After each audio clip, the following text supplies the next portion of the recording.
Igogailu berria, zakurrentzako aretoak edo auzoko proiektuen garapena izan dira Mendillorriko 3. auzo eztabaidagunean gehien atera diren gaiak. Horretarako aurkezpen ugari egin dira udaleko teknikarien eta auzoko taldekide batzuen eskutik.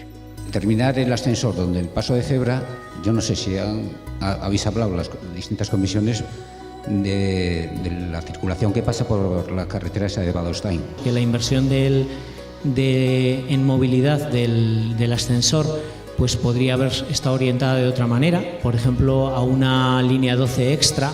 Soy de la plataforma Anzara, ha sido un proyecto muy largo y bueno, parece que va viendo ya la luz al final del túnel. Entonces, bueno, pues la inauguración de este espacio por parte del barrio está prevista el día 17 de junio, o sea, ya. Entonces, el plan de infancia, el primer plan de infancia de la ciudad ha empezado a rodar, el proceso de elaboración ha empezado a rodar, se están realizando diagnósticos en todos los barrios de Pamplona. Y nos dejasteis un trozo. A partir de ese trozo, eso se olvidó. Llevas al perro al veterinario por cosas de cortes, está lleno de espigas, llamando al 010. No me preocupa tanto la zona si está vallada o la hierba, sino que en la mayoría de los parques del barrio no se respetan ni se recogen los excrementos. Halaber, beste gai batzuk jendaurrea agertu dira. Hiri baratzaren egoera, zaratako eragozpenak edo auzoko eremu arriskutsuak besteak beste. El trinquete, o más bien la parte que no es el trinquete, tiene un problema para mí serio de seguridad que no sé hasta qué punto se ha mirado o se ha planteado.